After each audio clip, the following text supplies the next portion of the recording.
Welcome, weary traveler, to a different time. A quieter time. A time when the world moved slowly, and the snow fell gently over the stone walls of sleeping villages.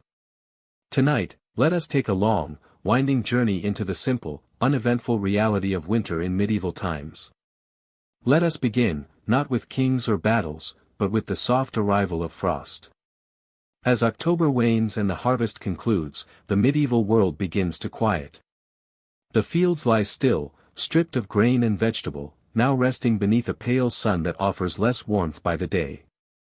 Frost clings to the edges of leaves and wooden fences. Livestock are brought closer to the homestead, their breath curling in morning air. The peasant prepares. Thatched roofs are checked for holes. Small windows, covered in oiled cloth or horn instead of glass, are sealed with straw or wool. Wood is gathered. And then more wood. And more again. Because once winter arrives, it does not rush to leave. Nobles, too, retreat to their halls. Stone castles are not warm places. Rushes are laid thick upon cold floors. Tapestries hang on walls not for art, but for insulation. Fires are lit not in grand hearths alone, but in every chamber that allows it. And the sun sets earlier with every passing day. Evening in a medieval winter comes early. Candles made of tallow or beeswax are precious. Most homes use firelight, its flickering glow playing upon stone and wood. Tasks are finished early. The day's light is too precious to waste. Peasants might mend clothes by firelight. They may card wool or patch boots. Meals are quiet and simple, root vegetables, dried legumes, preserved meats if fortunate. Bread, often coarse and hard, is softened in broth or ale. Conversation is slow. Stories are retold, and then retold again. The room smells of smoke and stewing cabbage. Outside, only the sound of wind, the occasional howl of a wolf in the forest, and the ever-present hush of snow.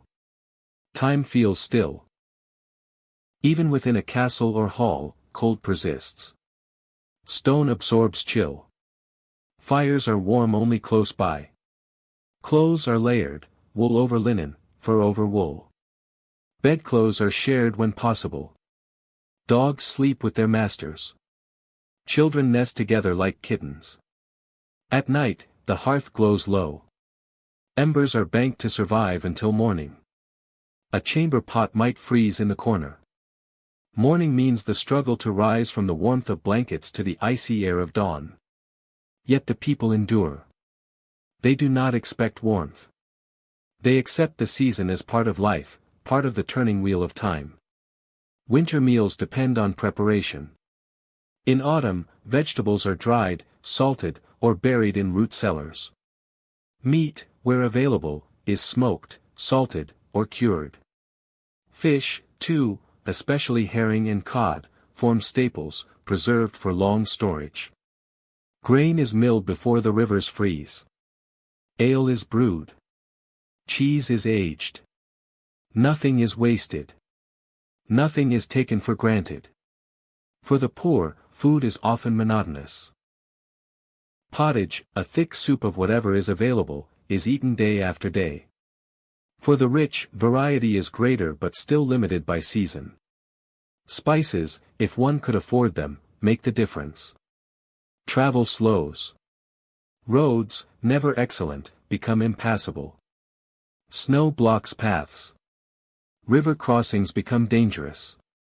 News travels slowly. Mail, such as it exists, is delayed or frozen in place.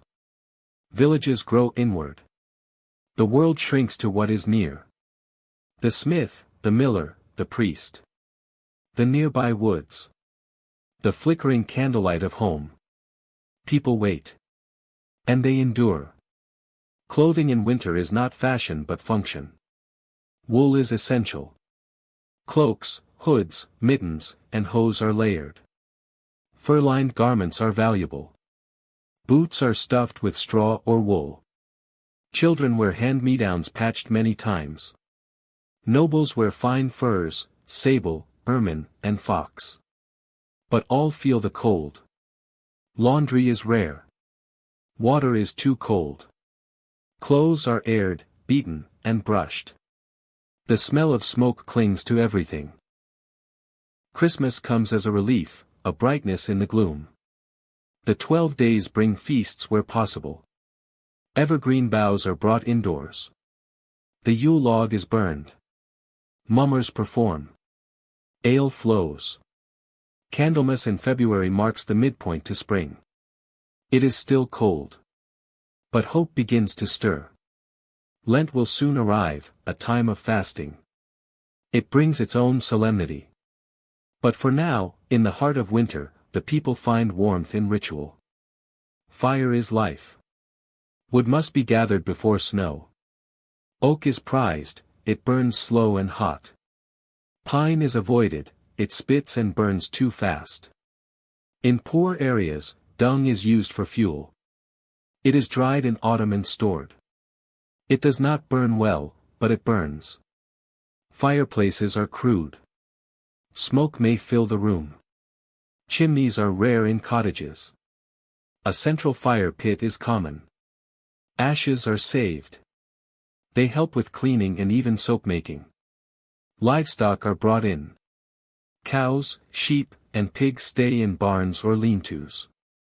Chickens roost in coops. Manure is collected. It will fertilize spring fields. Hay is rationed. Water freezes. Animals are tended carefully, they are life. Sometimes, animals share living space with people, for warmth and security. Winter brings illness. Colds, fevers, and worse. Medicine is rudimentary. Remedies are herbs, prayers, and hope. Isolation is common. Visitors are rare.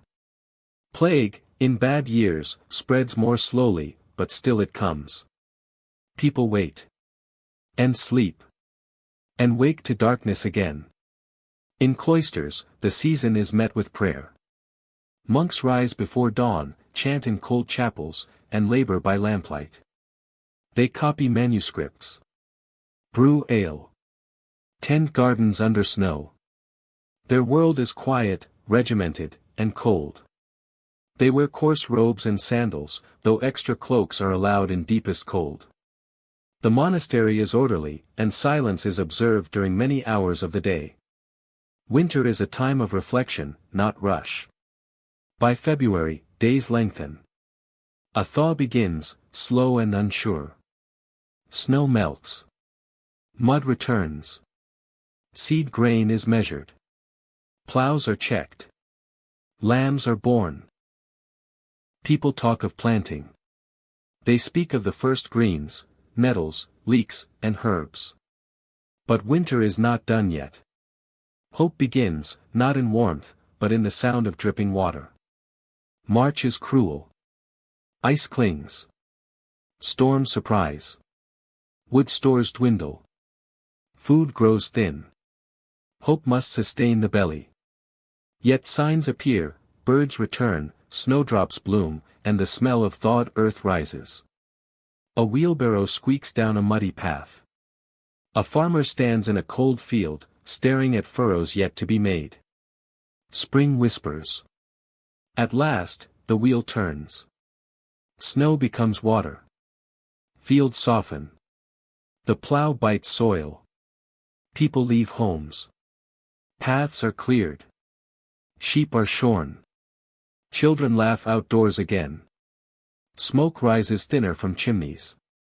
Doors are opened, even if just a crack. Life resumes its pace. Slowly. Steadily.